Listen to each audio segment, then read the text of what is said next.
Best family, I'm back again with another topic. The topic today, what I want to talk about, guys, is the meroitic language, or the meroitic people, or the Moorish people, or such things like that. So, if you never heard of this before, guys, stay seated, and I'm gonna break it down for you. I'm gonna settle this once and for all. A lot of people, I've seen a lot of disputes. I've seen a lot of people talk about, ancient Egypt. People talk about ancient Africa, North Africa, and things like that. But they don't really, delve deeper into exactly who who these people are and who these people were. But now I'm gonna settle this once and for all, guys. The Meroitic people, or the Meroitic language, was a language spoken. Yeah. In fact, it was a language. It's not was. It's still a language today. It's still a language today because so many guys they say to you, "Oh, it was a language that's spoken in Marawi." Where's Marawi? Marawi, which is modern day or present day Sudan, yeah, and south of Egypt or southern Egypt. But let me tell you why it's still spoken today. Because people say it's extinct, but it's not. You're wrong. It's not extinct. The language is still spoken today, but a lot of people in modern day Sudan group as the Masalit people, the Dinka, the Moro people, the Nyimang, and so forth. A lot of people in the Sudan, the Foro people, and so forth. Those people still today speak the Meroitic language, right? Uh, why is that? Because the Meroitic language itself uh, is a Nilo-Saharan language, and also a form of a bit Afro-Asiatic as well. So it has a little bit of Afro-Asiatic language into it because there's a mixing has been going on in that area. You know what I mean? After the collapse of Marawi, but many guys they keep confusing and they'll say to you, "Oh no, not really," because I've never heard of that before. No, you've heard of it.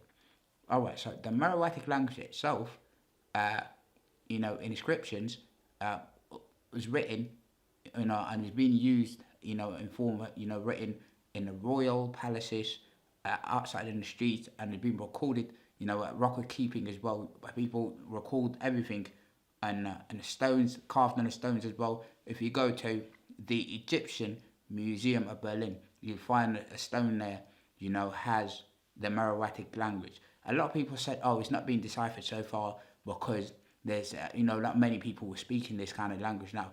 No, no, many people they're not asked. You know what I mean? They're not asked really to go and find out about the locals, especially in modern day Sudan, and ask them exactly what kind of language they speak. What is it form of?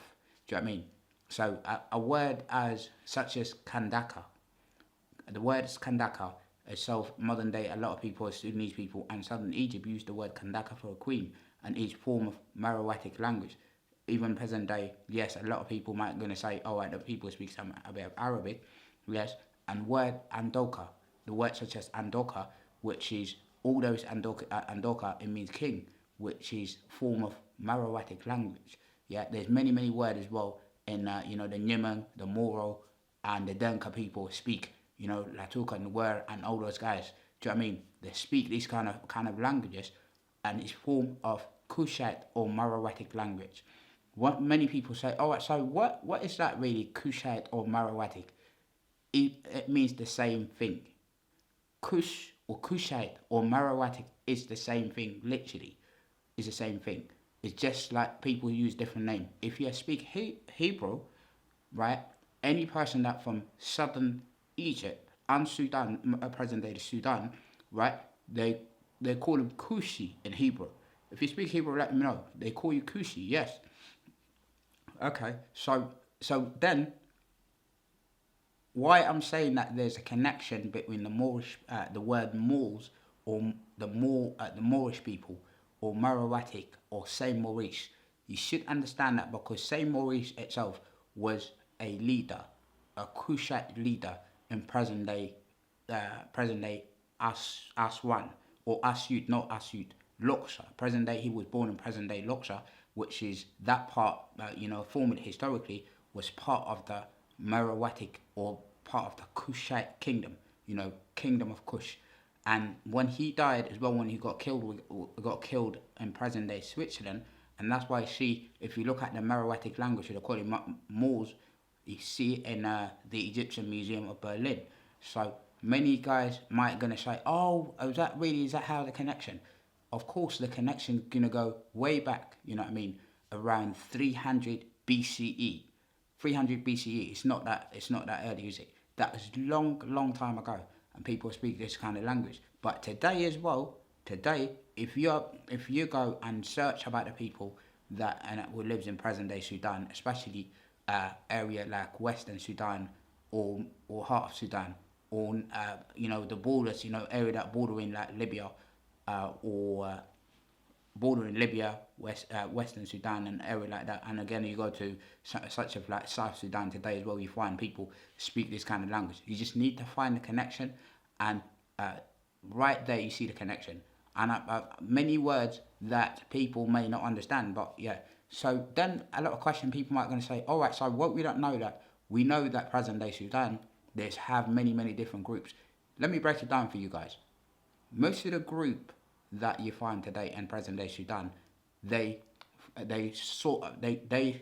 called Nubian, and they call them as Nubian people, right?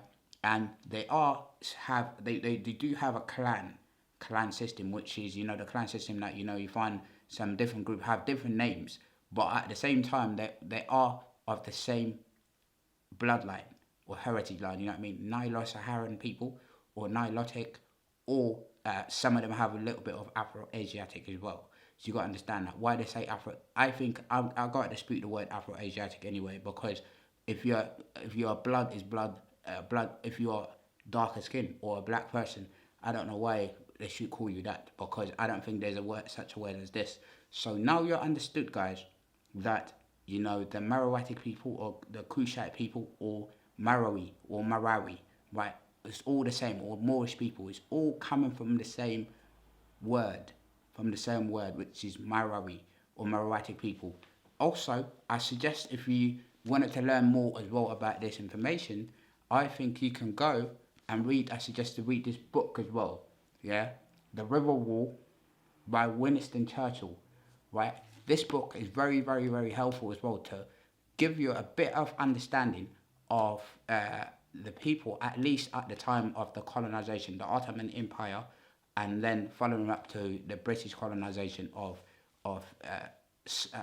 Egypt.